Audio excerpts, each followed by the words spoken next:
to bringing you Elaine Zimmermann in how to make $50,000 a month with foreclosure cleanout, part of our webinar series at foreclosure.com and part of our training division. My name is Linda Yates. I'm the Director of Education here at foreclosure.com, and let me walk with you through just a couple housekeeping things. First off, if you have any questions that come to mind, we're going to pose just a few questions to Elaine towards the end of the session. So go ahead and put those in the queue, and we'll fire those off at her as we get towards the end. Also, if you're having troubles hearing us for any reason, or there's some difficulty that's going on with your system, there's a couple ways that you can watch this webinar. You can either listen to it through speakers that you may have plugged in into your computer, or you can dial in on the phone. So either of those ways are options to listen to this. So if you're still having problems, please be sure to reach out to us, and we will help you troubleshoot through that because we want you to be able to hear it. Also want to remind everyone that a copy of this webinar will be sitting in your email box by close of business tomorrow. So you'll be able to listen to something. So if you miss something for some reason, or you get distracted, get pulled away for a minute, it will be available to you so that you can listen to it as a recording again. Also, we care very much for your feedback. Like to hear what you got out of the session and those things that you'd also like to learn more about here at foreclosure.com. So some housekeeping things there for you. As I mentioned, Elaine Zimmermann is our speaker today. Elaine is a savvy investor, been in the business a lot of years, and she's also an author and columnist. She is very well written and known in many circles for her experiences with distressed real estate. So you are definitely hearing from an expert today, and I think you'll enjoy Elaine and her personality. Also, before we kick it off to her, just a couple of other things I'd like to share with you. I'd like to remind everyone that we have a short sale course coming up. Short sales, this has been kind of termed the year of the short sale. Last year was known as the year of the loan modification, but short sales are it. And picking up a short sale as an investor is the way to go right now. There's so many out in the market, and we have the expert known as Short Sale Sharon, who will be joining us in just a few weeks talking about short sales. So we'd encourage you to come back and join us for that webinar on May 13th. And then last but not least, before I turn it over to Elaine, I just need to remind you about our on-demand webinar series. So for instance, if you saw a topic that we were having and you missed it for some reason, you can go to foreclosure.com/on-demand and see a very large selection of different webinars that are out there for you to watch at your convenience and 24/7 available to you, where they were recently recorded and great information in those. So a very deep and rich library on those on-demand webinars. All right, without further ado, Elaine, let's turn it over to you. Oh, thanks so much. I'm glad you all are here this evening. This is a really valuable class because a lot of people are looking either to supplement their income or to get some addition, or have a whole new income while they're either out of work or looking for work or whatever. But this terrible financial crisis has actually built a new industry which you can jump into with really the only training you need is what you're getting tonight. You're going to be amazed how little training you actually need. And everyone knows the reason. That foreclosures have increased by tenfold in the past few years, and you can imagine how overwhelmed the banks are to get these things cleaned out and put back on the market. So something that people and banks and realtors used to do piecemeal years ago and just to have their son or brother-in-law take care of has moved into a full-time industry because there's just too many of them. They just can't be handled. So this is where you can jump in and build either a part-time business or a full-time business for yourself, and with just very little entry fee. Obviously, you're just the little money you pay for this course, and maybe $50 after that is all it's going to take, which I just think is so wonderful for everybody out there. Let's see. Okay. I can't get it to go again. Linda? Here we go. How much experience is required?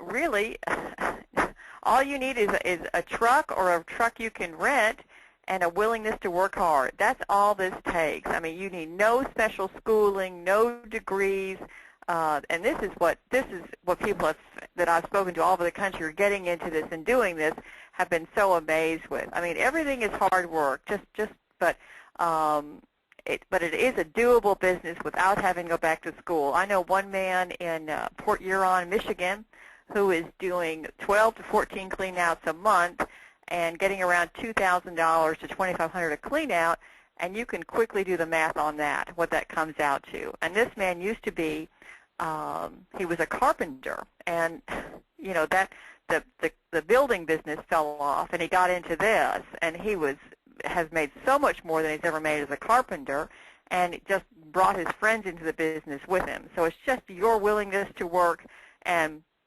getting hold of a truck. And sometimes you can get a friend's truck, or you can even rent a truck from Home Depot or someplace like that for you need it just for a day. So don't even go run out and buy a truck. There's trucks that you can rent all over the place, you know, these panel trucks, and just do that.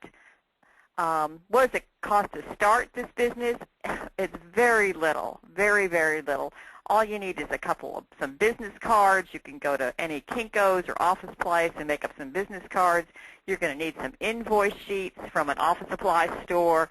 And I would suggest if you have a cell phone, you know, have one phone that's dedicated or one number that's dedicated to this business if you use it for a lot of other things. But you can probably use the cell phone you have right now for this, just so long your kids aren't on it. Make sure it's just you answering it, or your wife, or whoever's helping you with this. But just so long it's your phone, and just answer with your own name when people call in. But you can see the cost of getting this business is very little. I mean, it's really just going to be your labor and your energy that's going to start this business. The invoice sheets, obviously I need those. Business cards, because you do need a business card. And don't worry about a catchy name. Just call it, you know, your last name, so-and-so's clean out, Thompson's clean out. That's fine. And a phone number and address, and, you know, we guarantee our work or something, and that's all you need to start. What about advertising? This is where I really want to dissuade you from making huge errors. You do not need Yellow Page advertising. You do not need billboards. You don't need any of that stuff. Buying standard advertising is just a waste of time in this business. This is not how you get the business. So when you start and you start talking to people, please don't let anyone sell you a bunch of unnecessary advertising. It's a waste of your money. Hang on to your money. I mean, you need your money right now, so hang on to it. But people who give out this work do not look in Yellow Pages. Do not look in billboards. Do not look at postcards you send out. Don't do any of that kind of stuff. I'll tell you how. I'm going to tell you tonight how to get the business, and it's your labor. It's free. You do not need to spend any money besides the business cards and a couple other little things. But I mean, save your money. So this is a real low entry business. You do not need a lot of money to enter. But be careful of people trying to sell you advertisements and all sorts of things. I mean, if you want to put it in your child's program at school, you're doing it as a charity. Do not expect to get business from any of that stuff. That's up to you, but I'm going to tell you it's not how you get your business. But I will tell you how to get your business here tonight. So you will not leave tonight not knowing how to get clients and work. I mean, this is the real honest-to-goodness class to teach you how to do this. I wouldn't teach you half of what you need. This is everything you're going to need to know. What about tools and equipment? Well, let me make real clear to you what this business is. This is a clean-out business. You are not a home repair business. And I know I said that the carpenter got into this, but that's really different. You're in a different business, and I'm going to tell you why this is so super important. There's a lot of taxes and liability and all sorts of other things associated with home repair. So you have to bill yourself as a clean-out business first. If you just so happen to know how to repair things, or you were a painter, or you have a painter working with you, or you can do minor carpentry or plumbing, or a lot of the guys who get into this are in the trades, or they're firemen or something, and you know how to do things, you're just handy. That's fine.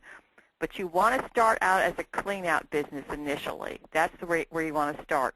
And you want to bid those jobs separately. You bid them as clean-out work. And if you want to do, if you're out there and the person who's giving you the work says, can you do something about that siding that's loose, or can you, straighten up those shutters that are broken, or can you, replace a window pane, that's fine, but put those on separate bids because you want to start out as a cleaning business. There's a lot of reasons why, a lot of legal reasons why. I'm going to tell you why, but initially you do a clean out. A clean out is not repairing, it's cleaning out a property.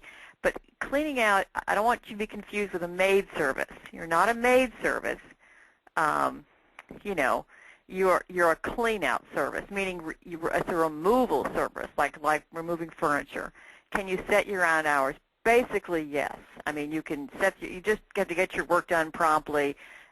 When you accept a job, you need to get it done quickly because it's what people want from you. If you're going to be out of town, then just don't bid on work coming up. Make sure you just don't take a bid and you don't complete it promptly. These people need these houses cleaned out so they can be sold. I mean, that's their goal. So you're being, speedy and getting the job done quickly and thoroughly is what they're looking for. But it is your own hours, meaning, if you work part-time somewhere else right now and you want to do this, until 1 o'clock at night, that's fine. I mean, no one cares, just so long the job is done. So if you work through the night one night with some helpers and you just do it, that's up to you. So it is that kind of thing where you can, it's not like a regular job. You can go over at 3 o'clock and work till midnight if you have to. And for some people, that works out great. Let's see. Can family members work for me? Of course. You can get them to work for you. A lot of people, when they start out, if you get the work, what you're going to find, most of the people I know doing this work with, at least 1 or 2 other guys. So it's usually about 3 guys on a crew doing this, just because it's faster and you have things to remove. And you have to remember, in the clean out, you're removing furniture and debris, and just like this little photo shows, having one guy is going to be too hard. You're always going to need someone else to lift up another side of a sofa or push your refrigerator back into place, or a lot of things take 2 people. It takes 2 hands to move some things or load things on trucks. So it's going to have to be you and someone else always on these jobs, because in most cases you're going to be removing furniture and pushing around pot appliances or picking up, fence that's been knocked down or left in the backyard, or a lot of stuff like that. So 2 people makes it easier. 3 if you think you need it, but definitely 1 more person when you're out on the sites. And the way you can find them is, firemen or people who work shift work, or, you're the one who gets the job, but then you've got to get the helpers to help you and people that are reliable. Lots of times it's just friends that you know and need the extra money and will help you when you have a job, but they're not your employees is what I'm saying. You pay them usually hourly or just a set amount or something like that, and then that's it. But you don't have this does not become a payroll. You don't get any of that stuff. You're just paying people for how many days they work with you or how many hours. Let's see. The next thing is you to pay workman's compensation to your employees. The good thing is this is why you want to be called a clean-out business. You don't have to pay, you check with each state. Let's just say, for example, in Tennessee, if you have 5 or more full-time employees, then you have to pay workman's comp. So that's why you want everybody to be hourly and part-time. And then you don't have to, fool with all that paperwork and all the legalities of that. That's why I'm trying to be really clear that you call yourself a clean-out business, because you don't fall under all these laws in most states.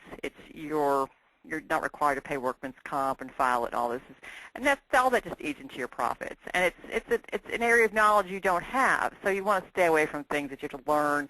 So if you're just a clean-up business, you don't have to worry about workman's comp unless your state says it. But that's why you don't want full-time employees. That's why you want part-time people just to help you on sort of piecework. That's the way it works. What about liability insurance? Sometimes you're going to need liability insurance for 1% of your gross sales, but you have to check with your state. Every state is different. On the smaller jobs, you're probably not going to need it. You're going to be fine. But check with each state just so you know. All you have to do is go to the websites for your states and find out. But this is if you're getting into a lot of jobs. But when you start, people who start taking in $30,000 and $40,000 a month, you need to, follow the laws for your state and file any insurance you have to file. But as you first begin your first job, you'll probably be fine. But then make sure you check with your state and find about filing for all that stuff. But 1% of gross sales is very little if you think about it. You think about what a small dollar amount that is. But just follow whatever the rules are. Just go to your state. It'll probably be, the name of your state .gov, usually what it is. So like texas.gov or www.texas.gov, www.wisconsin.gov, you'll go to it and then just look under liability insurance, and you'll see what the regulations are on all that. It'll be really clear. And sometimes you have to do $1 million in sales before you even have to file, so you'll find all that on there if you have to. But when you first get started, the first job or two, you're probably not going to need to worry with this. But pretty soon as you build a business, you will. Let's see.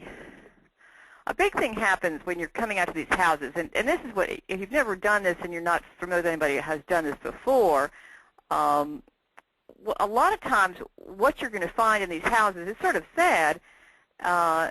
People leave, they don't just leave a few things. This is why they need a clean-out company, by the way. They're losing their house, their furniture is old, they're out of money.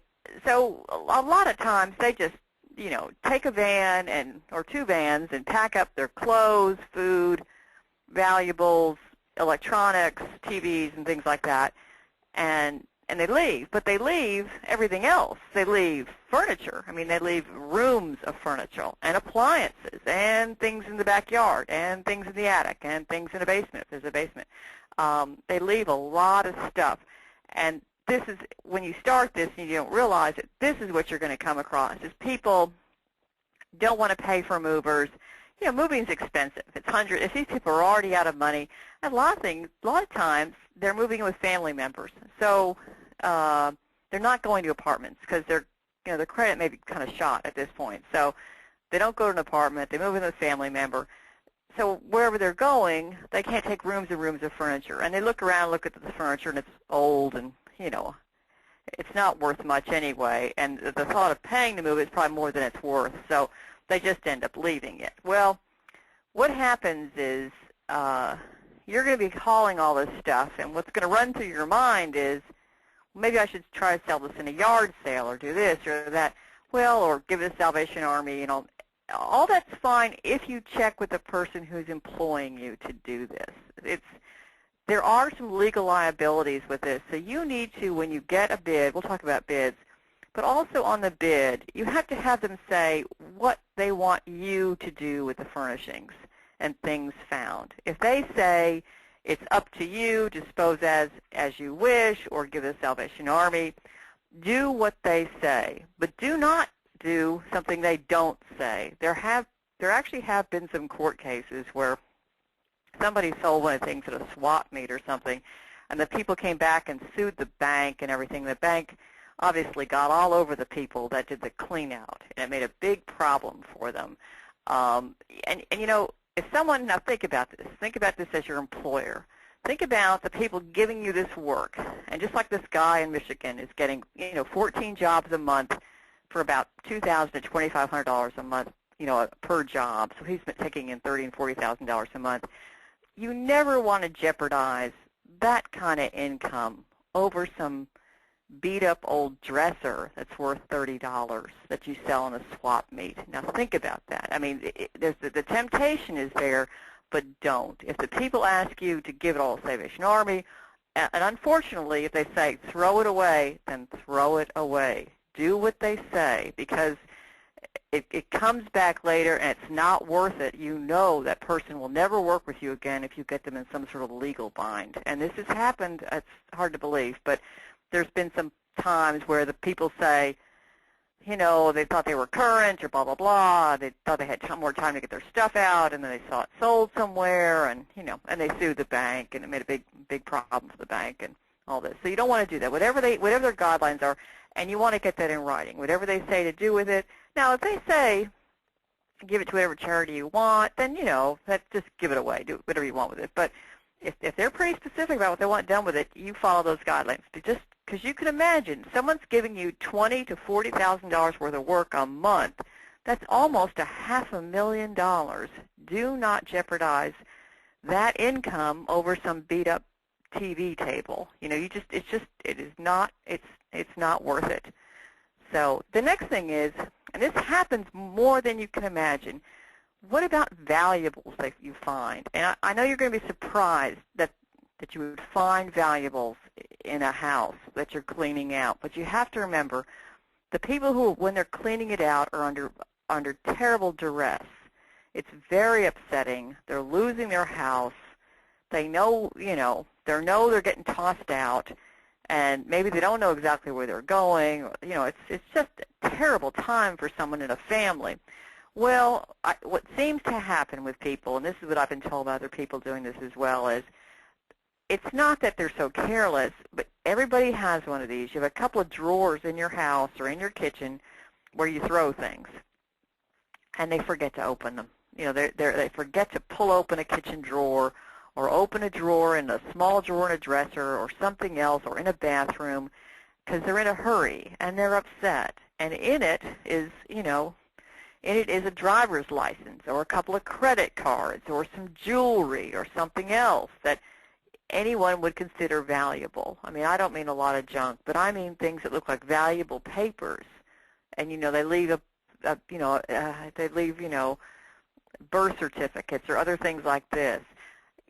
What you should do, I know this is a job, but try to put yourself in the position of the people losing their home, how upset they are. The last thing they need is to also lose something valuable. What we say to everybody who does this, and this happens more often than you're going to believe, is please put the stuff in some sort of envelope and return it to the people that gave you the work. And I'll tell you who gives out the work. And put the address on the envelope, the address of the home, so they know where this came from. Just throw it in an envelope. Don't try to contact the people yourselves. You're just giving it back to the people who gave you the work.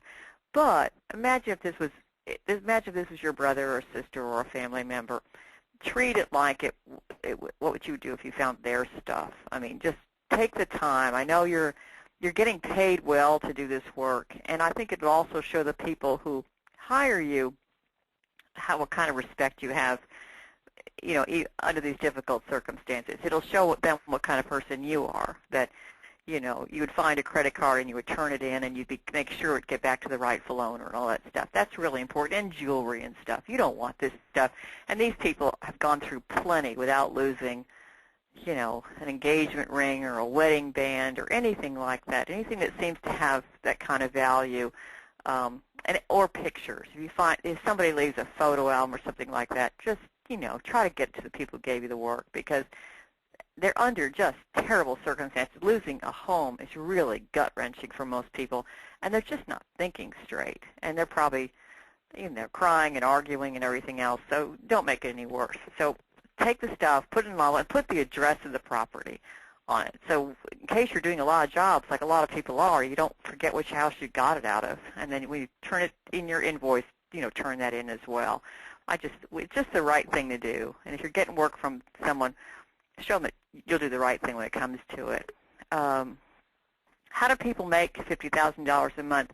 I know it sounds like a lot. Now this is, with 2 or 3 guys. The people who are doing this are getting anywhere from maybe $1,500 to $2,500 for a total clean out.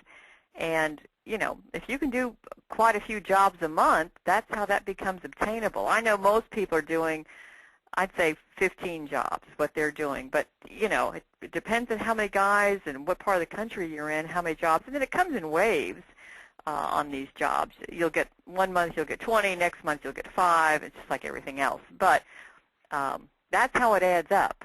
And, how much of that do you keep? I know most people who are doing this are paying their workers maybe $100 a day or $50, something like that. They're paying them that, and, for half days or whatever. And then you've got a truck to rent and all that kind of stuff. So a lot of the money you're keeping yourselves. But that's how you get to these high number of jobs. And truthfully, what most people I know doing this, they're getting their jobs from one source. You're not getting jobs from 50 places. You get one source that likes you and trusts you and gives you all of their work is what happens. So that's how you get a lot in one month and a few the next month, a lot the next month. But this is what you want to do is, you treat that one client really well. That's why I'm saying turn the valuables, do what they say. The people I know are getting 15 and 16 jobs a month. It's all coming from the same person every month. So, once you get one good client, that's all it really takes is what we're seeing. You don't need 50 jobs. Oops, I skipped one. I got to go back. Sorry. Missed one. How do what do I need to get these bids? What you're really going to need besides this, and, this is a very small expense, and that's why I didn't mention it till now, but you probably already have one. You do need a digital camera of some sort. If your phone takes pictures, the only problem with that is you need them dated, and you need a lot of them. It's not just one photo. You're going to have to take before and after pictures, pretty much standing in the same locations. And what do I say? Let me do the next slide for you. What the before pictures should be. Well, think about this, and you'll understand how thorough you have to be with this. You need to take pictures of the entire outside of the house. And I mean, looking at the windows, looking at the yard, looking at both floors, if there's a couple of floors. You need, on the outside, you need to walk around where the air conditioning units are, if there's a pool or a fence, a driveway, garage door. You need to take photos of everything. Let's start with the outside. Take the whole outside. If there's a lot of debris in the backyard, take pictures of that. And debris, I mean everything left. I mean anything from, believe it or not, there have been, pieces of cars, boats, just bikes, just all sorts, swing sets, play sets, all that kind of stuff. Anything that's left, appliances, anything in the backyard. Because what you're trying to show is how much work and how much time this job is going to require. Okay, so that's the outside. Inside, you've got to take, with the AC units, you've got to show that they're either there or not there or partially there. That's why you're taking the photos, because you know where I'm going with this. You've got to show that when you were there, they were already missing or damaged or partially there, because you know where this is all going. You don't want to be accused of you're the one who stole them. I mean, this is just the way it is. You've got to make sure. Air conditioning units are expensive. They're thousands of dollars. Well, you don't want to be someone came back later saying, well, when you went over there, there was an AC unit, and after you were there, it was gone, and then you don't get paid. So it'll never happen if you take photos. So now you've done the outside. You've shown the outside. Now you go inside. You go into every room, and like if closet doors are missing, you've got to take pictures of that. If light fixtures are missing, if appliances are missing, if things are broken, obviously broken, like, fronts on dishwashers or stoves or anything else. This is the reason you're doing this is just like any legal case. You're showing the state of the house when you found it. Because, like I said earlier, you just don't want anyone to say, well, that stove was working when you got there. Well, no, it wasn't. It wasn't, not that it's working, but the door on the front of it was on. Well, it never was on. When you were there, it was broken. So it's not you that broke it. Say with windows, sliding glass doors, if they're broken or missing, or windows, all sorts of things. Anything, you know what I'm talking about. Ceilings, but make sure you go into the attic and you go into a basement if there is one. And you're also showing how much debris there is. You're also showing all the furniture that's left, all the stuff in the sinks and on the floors. And you're showing, because when you do a bid, you're saying to somebody, look, here's the house I need to clean out, and I need this much money to clean it out. And here are the photos to show you the state it's in. A lot of times, the people giving you the work, all they have is an address. They have an address of this house. They have no idea what's been left or really what shape it's in. All they know is the people haven't paid the mortgage and they're out, and that's it. So you have to show, here's what I've got to work with. to justify your bid, and also, to justify that you never damaged it anyway, or it was already damaged when you got there. You include these with your bid, and you show all these photos. Now, the reason I want you to have a digital camera is most of the time those cameras will date those photos, and that's what you want, because you're not going to believe this, but if you start doing 10 to 12 to 14 houses a month, they're all going to run together. You can't remember which house was missing a patio door and had a canoe in the attic and which one didn't, because it's just going to be a lot of houses with a lot of stuff. And if 3 weeks later they come back and say, we think the patio door was there when you were there, you've got everything dated, because you're not going to be able to remember. You're really not.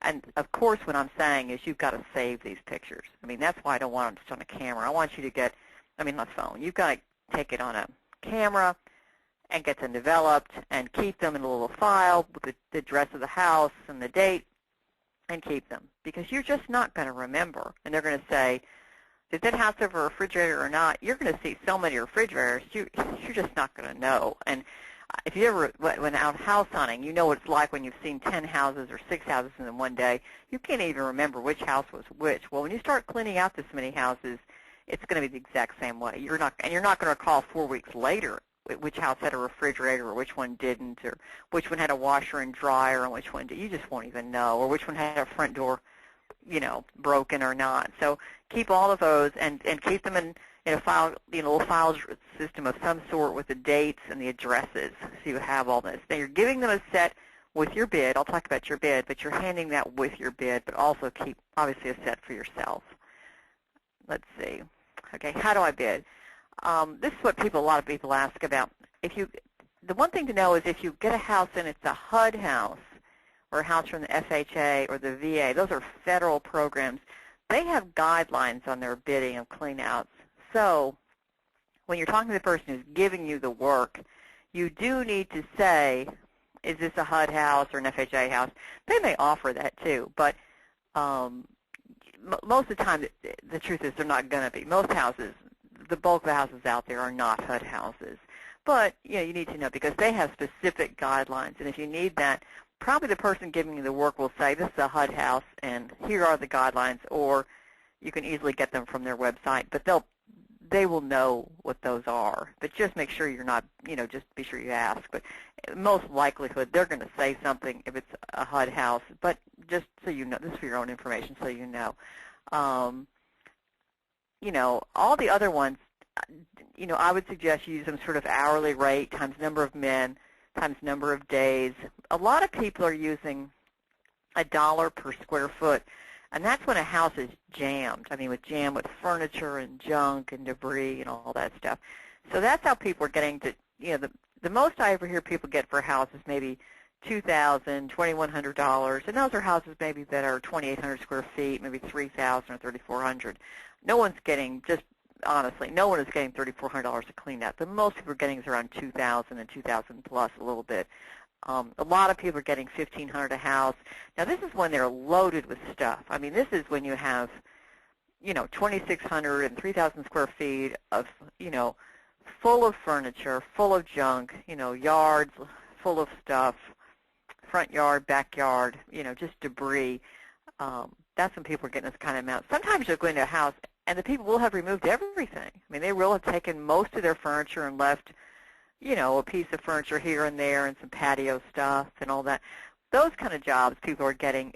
Then you don't use a square foot, of course. Don't use $1 per square foot. A lot of people have a minimum. They'll say, the least I can take for a clean out is $300 or $500. If this is something that takes you and one other guy 4 hours, then maybe you make your minimum $300 or $400 or whatever, because you still have to get a truck and get over there and go through every drawer and every area and figure out what it is. But so usually $1 a square foot is when the houses are large and they're jammed with stuff, and it takes 3 guys and a dumpster, and it takes 2 and 3 days, and then use 200 and 300 to 500 when you don't need a dumpster. When you can do it without a dumpster, that changes things considerably, because dumpsters in most parts of the country run anywhere from $250 to $300 to $350. So of course you can't bid $300 for a job when you're using a dumpster because that's totally all your money. But that's how the bidding is done. HUD has guidelines on those homes. Just remember that if you get a HUD home, those are usually smaller homes too, by the way. HUD only finances to a certain amount. That's how most people are bidding these things. That's how people are taking in $20,000 and $30,000 a month because they're getting, a lot of houses with a lot of stuff. And that, unfortunately, is the case very often. There's a lot left. How do I bid? Well, like in the front of this little house, you have to include the dumpster fees. People forget about that. They bid and they forget that it's going to require a dumpster. Well, that's, you're into the hundreds of dollars of the dumpsters. Some parts of the country, landfill fees, there's landfill fees, and you have to know what those are.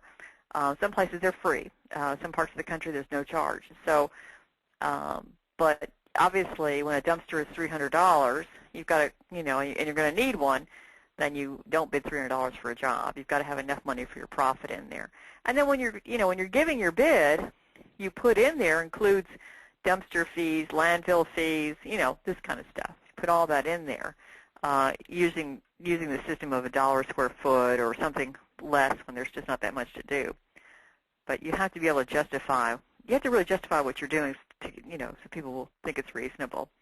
We talked about this a little before, but minor repair works. It's fine if you're able to do that kind of work, and many of the men I know doing this actually do that as well. They'll fix soffits and other stuff, and and once you start working with people giving you the work, they may give you that work as well. Or sometimes you'll start out getting some of that work, and you won't get the clean out. You'll get some of this first, and it works backwards. But always do that as a separate bid. I mean, that's always, a separate bid from the clean-out. The clean-out should be one project because you don't want people to confuse what you're doing. If you're doing clean-up, that's one thing. If you're doing repairs, that's another. But make them separate so people don't assume, unless it's very, very minor, where they just say, and then that's where that's salesmanship on your part. You can say, I was out there and I looked around, and this is what to clean out, and, by the way, you got to fix that front door and that window pane in the back, and I'll throw those in for this price with the clean out. If it's minor stuff, to just throw it in and sort of say, I'll do it with it. But you're not a repair business. You want to keep that separate. That's because of the liability in most states, because that falls under construction, which is very specific laws about liability insurance and a lot of other things. As soon as you become a construction business, the laws change in most states because there's so many accidents involved with people construction, like falling off roofs and all this. So you get a lot more insurance. A clean-out business is considered a service business in most states, and the insurance on that is not the same as construction because most people are not injured cleaning out tubs or cleaning out, stoves. They're injured climbing up on roofs and working on chimneys and stuff. So that's why you want to stay a clean-out business. That's what you want to say you are, because the insurance problems in the states and everything else are so different. That's really why I try to keep people away from that. You can do a couple little things, but I wouldn't make that your main thing you're doing. Well, now what about cleaning out the houses themselves on the cleaning? This is where people get a little hung up on this. You are not a maid service. A clean-out is really, as much as anything as it's a removal business. You're generally expected to wipe things down, and refrigerators should be cleared out. They don't have to be cleaned out. They have to be cleared out. Stoves, everything should be cleared out, but you're not in there, you're not a maid service. If you can bring a vacuum to vacuum over the rugs, that's fine, but you're really just trying to clear out the house. I mean, they'll hire a maid service or a cleaning service to actually clean windows and scrub tubs and all that, but you've got to remove everything. Everything has every drawer, even things in light fixtures, everything should be cleared out. There should be nothing except what's in the house when it was built. I mean, just the basics of what's there. That's even soap out of soap dishes, everything. It should be just totally removed. But you're not cleaning the house. That's a whole different other fee and charges for doing that. But you do have to wipe it all down so someone could walk through it and it looks presentable. All the trash has to be removed. Just everything has to, just as the house was when it was built. Everything is removed that wouldn't have been there when it was originally built. You know, don't leave any plants. Don't leave anything. And this goes to the yard too, and the garage, and the attic, and the basement. Everything gets removed. Don't pull out things that are built in unless they let you. But everything else should be like shelves that they put in the garage. Leave those. But you know, anything else should be removed. Pieces of fences laying down, those should be removed. It just should look tidy. But you're not steaming rugs, you're not doing any of that kind of stuff. That's a maid service, and that's not what you are. You're really more of a removal service is what you are, because it takes more time. So that's, let's see what else we've got here. So now you've finished the job. You've done everything. You've wiped everything down. You removed everything. You've taken it where they want you to remove it. You know, now you go through and do exactly the same thing before you began. You take pictures of everything, the way you're leaving it, all the appliances, everything again, the same places like I showed earlier with those two stoves. You stay in the same spot and look at the pictures you already have and bring them with you and take them all again. So now you have the after pictures, which should be dated. When you take these on a digital camera, they usually can be dated, so have them dated. And you're going to turn those in with your invoice. And you're going to keep them for yourself because you need those as records. Believe me, when you do 12 of these in a month, you are not going to remember anything. But your pictures will do it. And the other reason you do that, it's not that the people you're working with are dishonest. Unfortunately, empty houses are a target for vandalism. I mean, that goes without saying that people will, you know, steal a refrigerator or a stove or try to sell it while you're gone. And even though, you know, people lock doors, people jimmy locks and steal things because the people know the houses are vacant and stuff. So if you have photos, it's not that they're going to accuse you, but they're not even going to think to accuse you because they know you've got good records and your records are good, and it makes the whole issue moot. No one talks to you about it because they realize, you know, you don't have to worry about your own guys doing it. You take pictures, you're on top of it. And believe me, the people doing 12 and 14 jobs and 15 jobs a month, you don't want a junky refrigerator and stuff. You don't even want to fill with this stuff. I mean, it's not worth stealing a $20 refrigerator with the kind of work you're getting. But when you have good records, no one would ever think of accusing you. And then you've got good records because it helps them if they've got to file something with the mortgage company, the insurance company, saying something's been broken into. You know, you've got good records. So it makes your life easier, makes their life a lot easier, and you turn those in with your invoice. So now they have both sets. They can see what you've accomplished, and it shows your work. So it's not that you ever have to go to court, but if you ever had someone who didn't pay you, you've got evidence that you did the work you said you would do, too, by the way, which you do need. You always need that in any kind of work. But I never had people having a problem getting paid and all that. A lot of people think, you know, that they can call on the banks to get this work because you think, well, the bank owns the house and they should be giving out the work. This is like the hugest error in this business, the biggest misconception, and one of the biggest wastes of time people do. They think, well, if the bank's foreclosing, then I should be able to call them and get the work. The banks don't give out this work, period. They don't give it out. I mean, this is you're getting the inside tip on this. People in this business know this. If you call the banks, you can waste months calling banks, and you won't get any work from them. You never will. And 90% of the time, the banks hand off this work to the realtors who are selling it, and they give them a budget, and they say, you know, get it cleaned out. And they really get it cleaned out and get it sold. And they give them a percentage, a smaller percentage for listing this foreclosures. They don't get as big a percent. They don't get like 6% for doing foreclosure. But what they do, and this is important for you to know, they don't give them one foreclosure. They give them all their foreclosures. So that's why a realtor takes less commission, because they know they're going to get not just one listing from this banker, they're going to get 10 a month or 20 a month. And this is how you get all this work. But what you have to do is find the foreclosure realtors, not just realtors. A lot of realtors who don't list foreclosures. And I think if you ask them, they won't, I won't say they won't tell you the truth, but they won't know. There are certain people in the business who are listed with these banks, who list their foreclosures, who have signed contracts, agree to a lesser commission, but get multiple foreclosure listings from these banks. These people get all the work on the foreclosures. And I know one realtor in my city who sells about 320 of these a month. You can imagine how many foreclosure cleanouts she has. She and her husband, that's all they do is list for one bank. And how do you find those? You can't ask realtors because most realtors don't list foreclosures. They're a small group. They're a small group of people.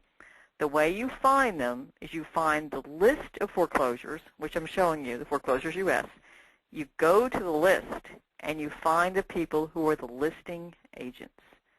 These are foreclosure realtors.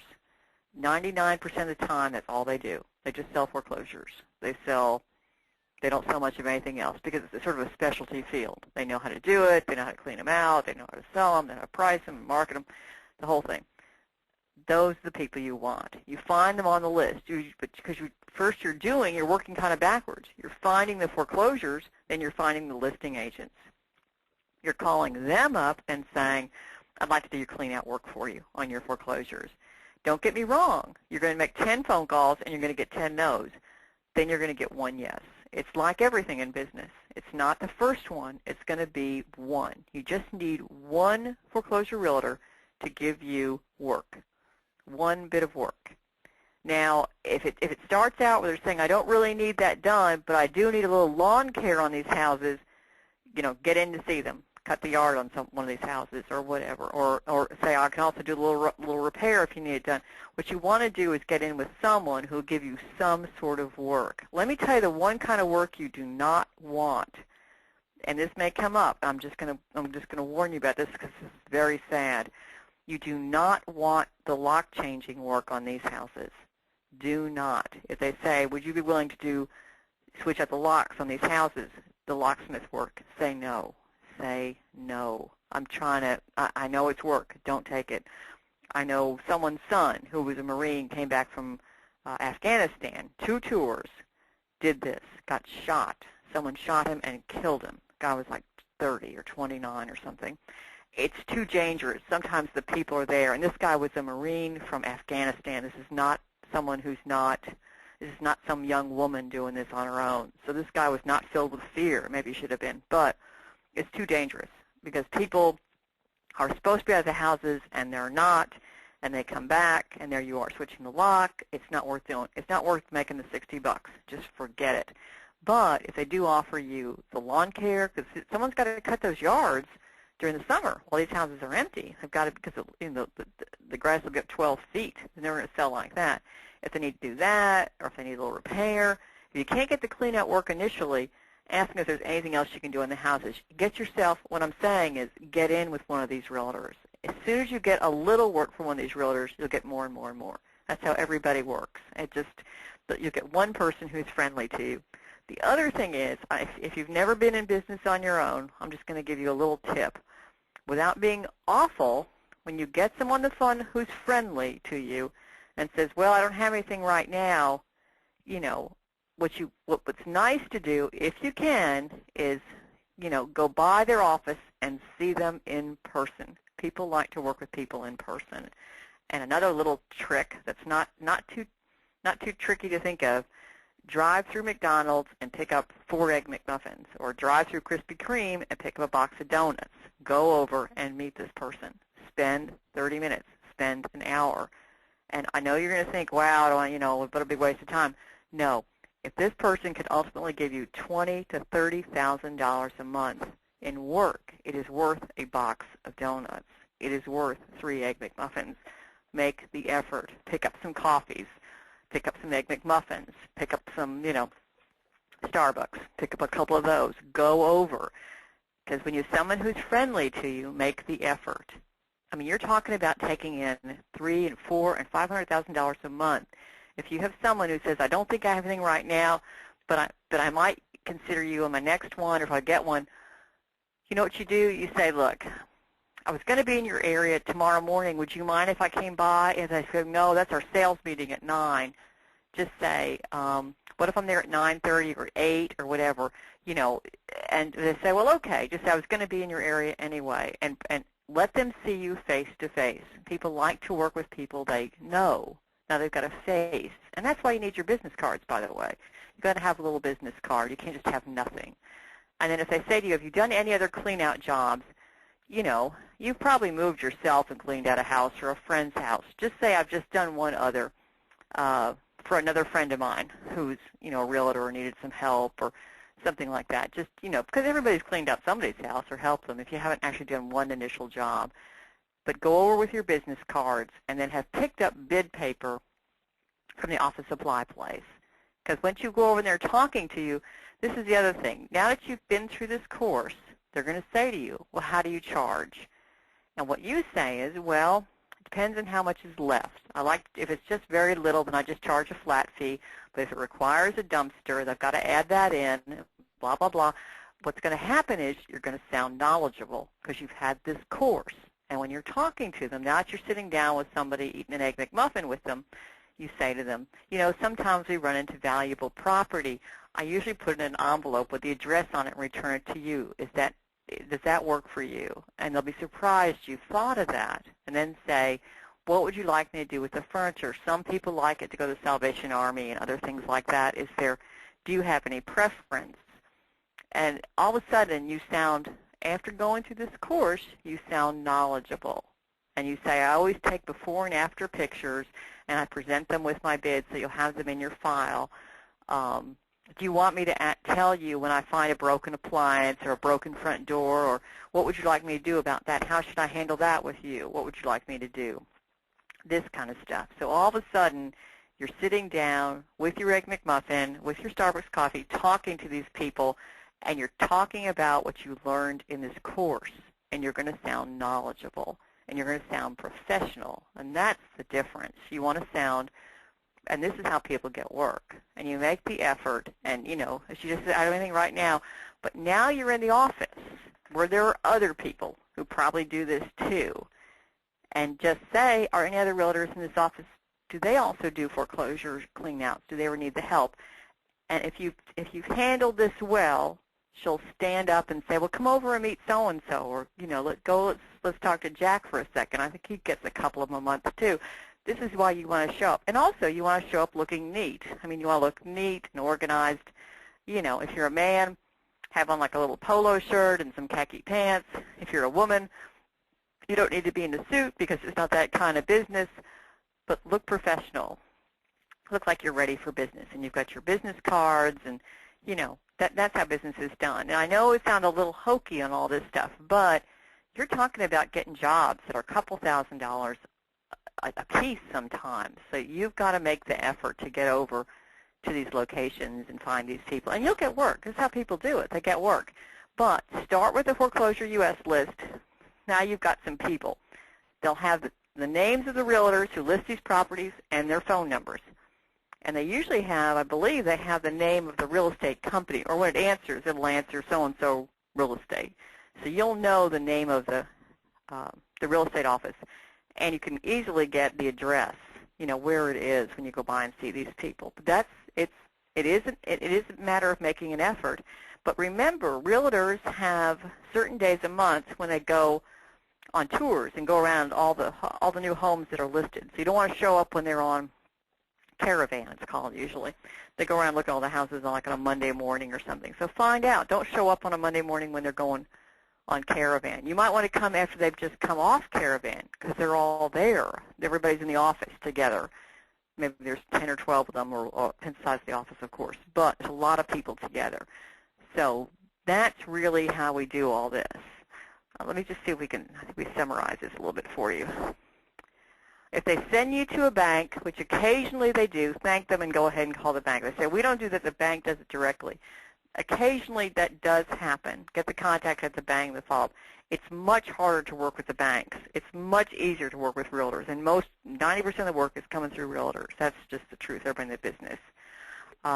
You're going to hear about asset companies every once in a while.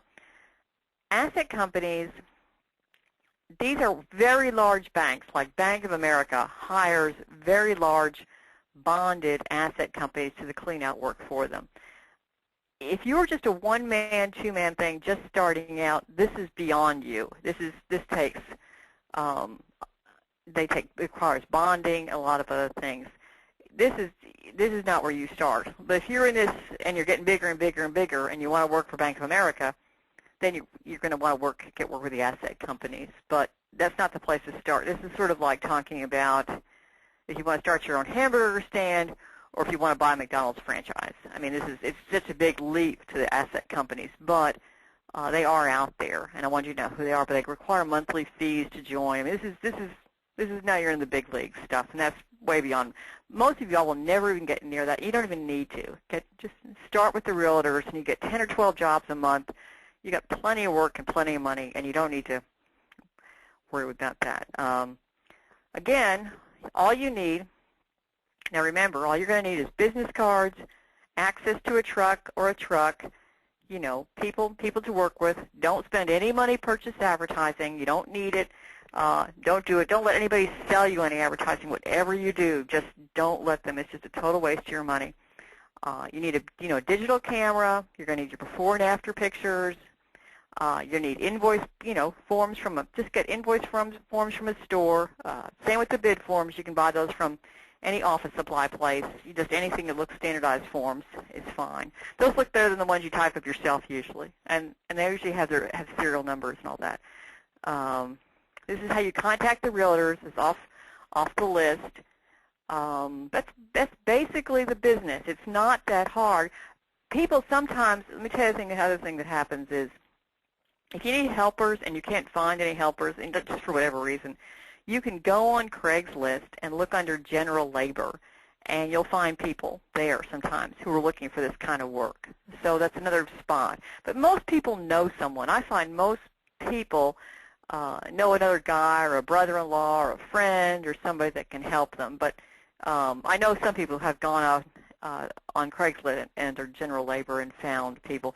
No one ever finds work on Craigslist for this kind of stuff. You have to get it from the realtors, but you can sometimes find helpers.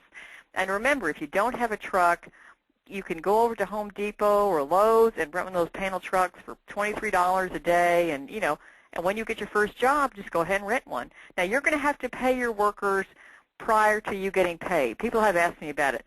Usually the realtors will take maybe 30 days to pay you. They won't wait until the house is sold. You don't have to worry about that. But you won't get paid the minute the job is completed. So be sure if you start this, if you have friends helping you, which is the best thing, you just have to tell them, you're going to have to wait till I get paid. I don't get, now if they can't, they can't, and you have to figure out a way to pay them. But most of the time, if it's just a couple of jobs initially, you say, look, as soon as I get paid, you get paid. And a lot of people who are doing this part-time initially, that's fine. They can wait to be paid. But I want you to know you're not paid the day you turn your invoice. No one is. You're put in a pile and you're probably paid once a month. So but when you're submitting your invoices and bids, be sure and ask about that, because that's business. That's cash flow. That's not rude to ask, saying, how quickly do you normally pay your invoices? I just need to know for my own cash flow purposes. And people are never insulted by that. That's just a business question. And if they say, well, the banks pay us once a month, on the 12th of every month, then that's when you get paid. But please stay away from the lock-changing business. Please, please, please, if you can, because it's heartbreaking. I mean, this is a true story. Someone did, it's just awful. But the rest, any way you can get in the business, and I wish you loads of luck. There are a lot of people doing this who who were laid off from GM and a lot of other places, and they can't believe it, but it's the best thing that ever happened to them. A couple of the people I know who are doing this have actually bought some of the foreclosure houses and turned them into rentals. Because remember, you're seeing them prior to anybody else, and they want to get rid of them. And I mean, they paid, $28,000 for houses, and you can see how much money they're making. They just turned around and paid cash. One guy I know, the guy, my friend of Michigan, he's bought 3 that way and turned them into rentals, and is getting like $600 or $700 a month and paid cash for them. So and they'll be open to that because they know you, and also you'll know what's wrong with the houses and what needs to be fixed and all that kind of stuff. So that's another thing to think about. But it's very basic. Get the list, call the realtors, go by. Have your business cards already made up though, with your phone number and all that.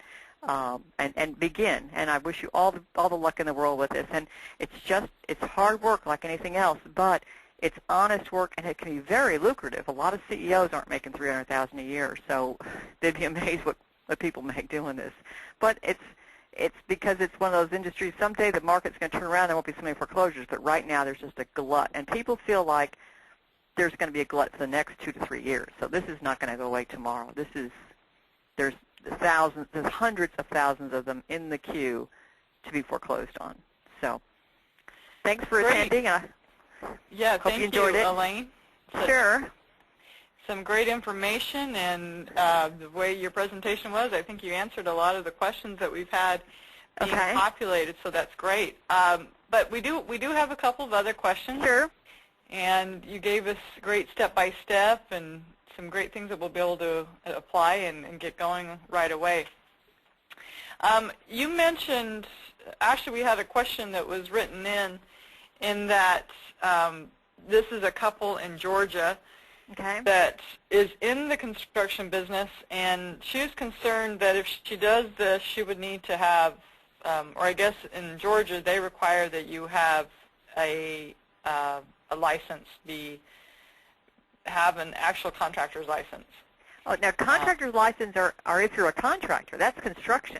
So clean out in most states, if you talk to your state, is under a service industry. It's like being a maid. I hate to give that example, but if you were to call up your state and say, I'm in the house cleaning business, ask them what kind of license is required for like being a maid, and you're under the service industry, and it's very different. That's why I'm trying to be very clear about that, because as soon as you say I'm repairing something, you fall under contracting and repairs and liability.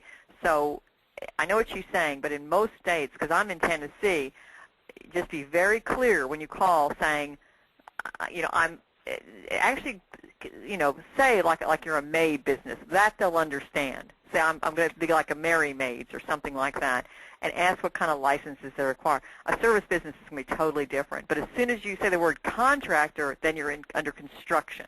That's what I'm trying to be real careful about that, because it's very, very different in each state. It'd be better to say I'm starting a maid business, and what I'm saying, 'cause that's going to be closer to what we do than the other. Right. Okay. Okay, great. Okay, great. So that when you're on the phone, but don't make the mistake of using the word contractor, because you're going to really get that's the wrong thing, and it's a nightmare. Okay, great. One of the questions we also had, and this is just back to our housekeeping question, is will there be a replay of this? Yes, there will be a replay, and it will arrive in your email box by close of business tomorrow. Okay. Also, there was a question about bidding for the clean out. This individual mentioned that he's already doing lock changes and changes in lawn care and like window clean out. How would you bid that? What would be your suggestion on that? Well, usually lock changing is a flat amount. People I know doing lock changing are charging so much per lock change. If they're doing window cleaning, he's obviously already bidding on that, what he gets for that. What you have to do is, let's just take an example. Let's say you already have one lock change on this house, and they want you to do the windows, which is kind of rare on a clean out. They usually don't care about the windows. But let's say it's a lock change. Let's say you get $60 for every lock change, and there's 2 on this house. So you'd put down 2 lock changes, $120, and then I would do the clean out of the house and do that by square footage and how much junk is there. Meaning, my rule of thumb is if it takes 2 to 3 days for 2 to 3 guys, then you're talking using close to $1 a square foot, up to maybe $2,000 or $1,800. You know what I'm saying? It's a lot. I mean, you're talking a lot of people in a lot of days. That's kind of a fair way to look at it. That's my answer is whatever you're getting for lock changing, you might discount that because you're already going to get all of this other money for the clean out, but he probably has a set amount for that already, Right, right. But I'd separate that out. I'd do the clean out, and then I'd put 2 lock changes, front and back door or whatever. And then Larry asked actually about the bid process as well. When you give a bid, do you have to go look at the property first before bidding? Yeah, I would, because you don't know what you're going to get. I mean, I'd ask for the address, and If there's no way, sometimes there's a lockbox and that you can just punch in the code and they'll let you walk through it. Just say, can I take a look at the house? If they say no, how are you going to bid? But if they say yes, say, is there a lockbox and is there a code? So you can get the key and open it.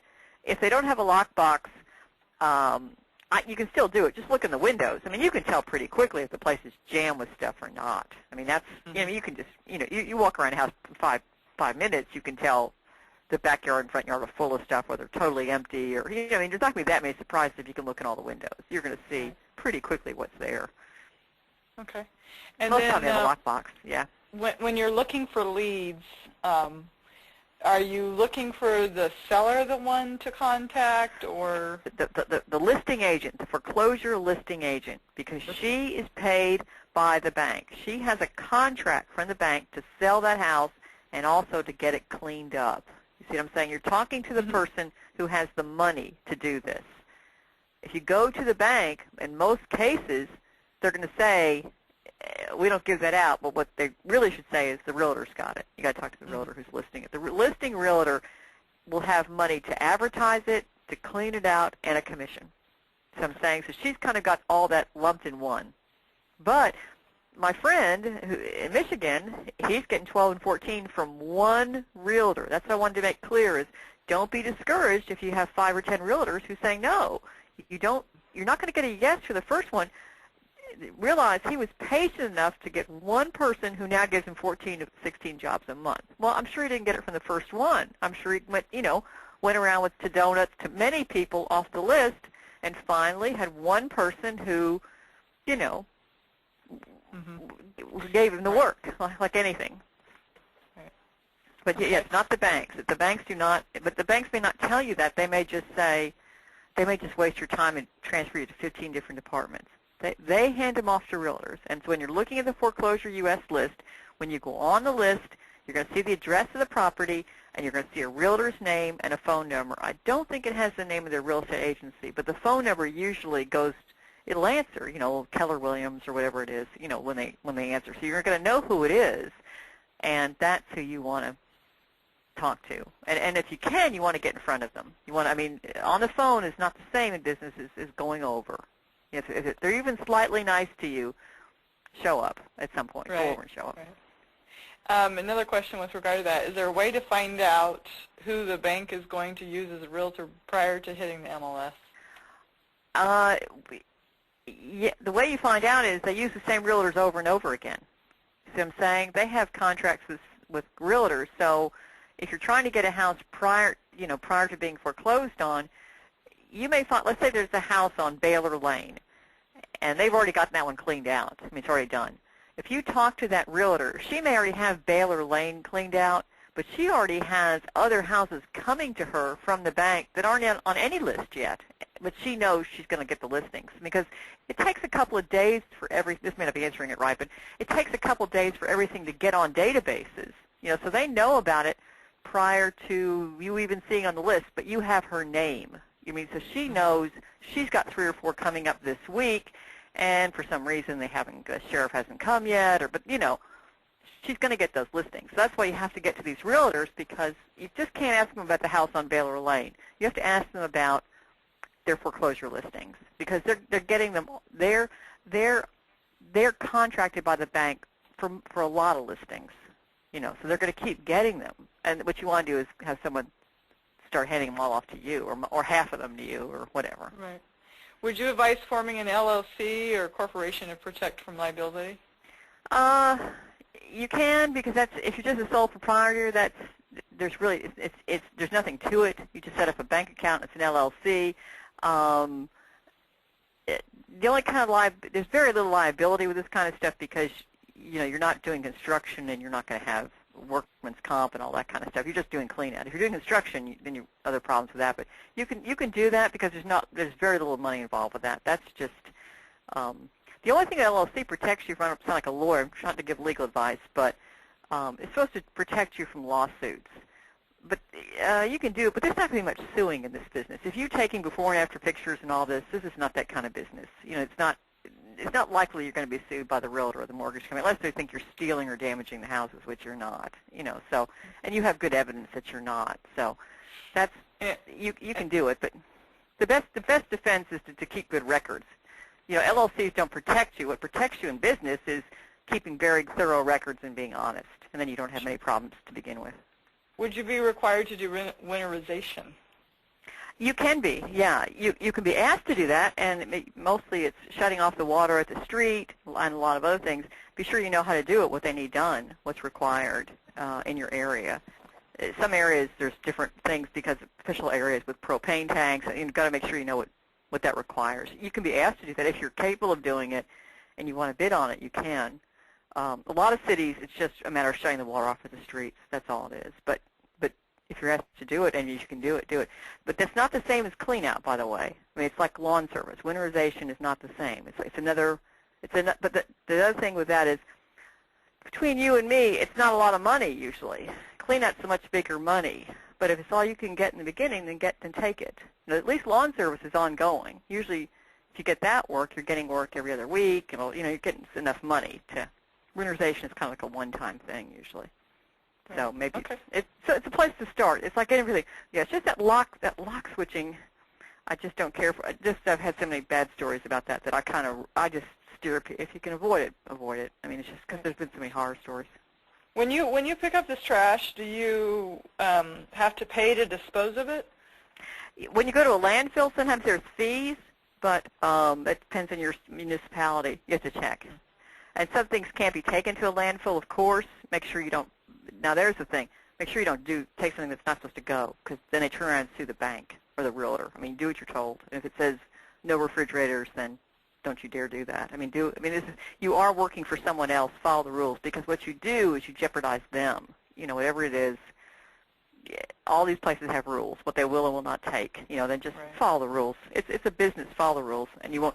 Then you don't have to worry about LLCs. Just don't break rules, and your life's a lot easier. Okay, and then could you just give us a rough range of hourly rates that you see in the industry? Well, mostly what I'm finding is not so much hourly. You can do it, but what most people are saying is if it takes them a whole day and there's no dumpster, it's one person. Sometimes they'll say as little as $250. I've never seen anyone bid less than $200 for anything. If it's a couple of days, but it's no dumpster, and it's just you, I mean, this is what you have to do. So then now you're talking, let's say, and I'm talking days. Sometimes it's 10 hours, and you're talking 10 hours, 2 days, it's 20 hours. You know, $200 is just $10 an hour. This is kind of hard work. So now if it's just you, it takes you a day and a half or 2 days, then maybe you want $300. So now you're into like $15 an hour, $20 an hour. See how you do it? That's $400. You kind of, this is harder work than this is harder work than $7 an hour or whatever the minimum wage is. You really have to think about it like that. And another thing is you've got to drive to these locations and load up things, and you've got to put gas in your vehicle and then take it somewhere. So there's fuel and lots of other things. So I don't see anybody doing anything less than $250, and most people are doing their minimum is like $500 without a dumpster and just them and a friend for a couple hours. So I hope that answers it. But most people I would think are using $20 an hour, or remember you've got fuel and a vehicle. Don't forget about that, because before you know it, you've got to drive over there, take pictures, blah blah blah.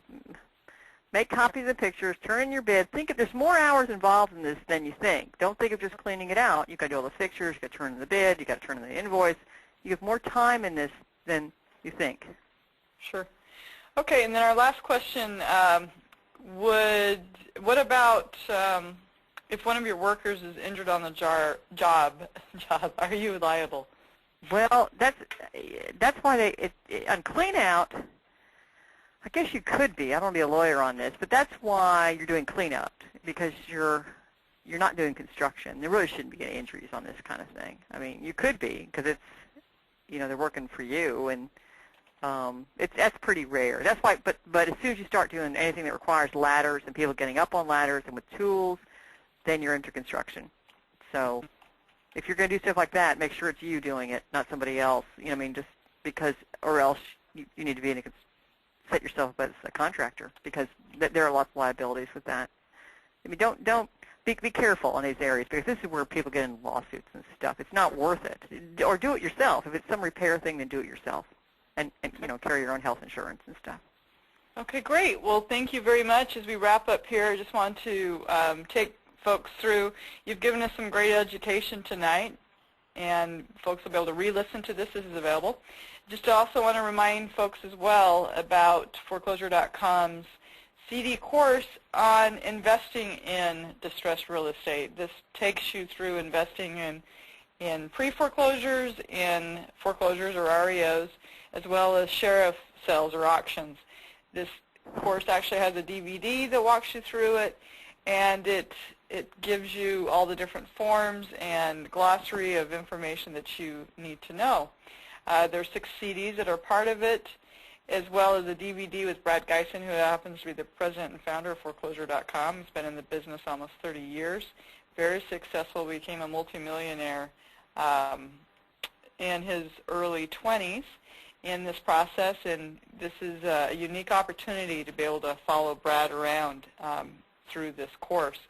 And then the pricing for that, we have a special pricing actually of $295, and you can find that at foreclosure.com/getrich. All right, lastly as well, I wanted to just remind folks about our on-demand webinars. So topics like this and other topics dealing with distressed real estate, should you need more educational opportunities, this is available to you. And you can find that at foreclosure.com/on-demand. And reminder that Sharon, Short Sale Sharon, will be with us on May 13th. So come check that out. And last but not least, thank you so much for joining us, everyone. Thank you again, Elaine. I encourage you all to complete the survey. And we wish you all a wonderful good evening and best of luck as you start this new business and business venture. So good luck to you all, and thanks again for joining us.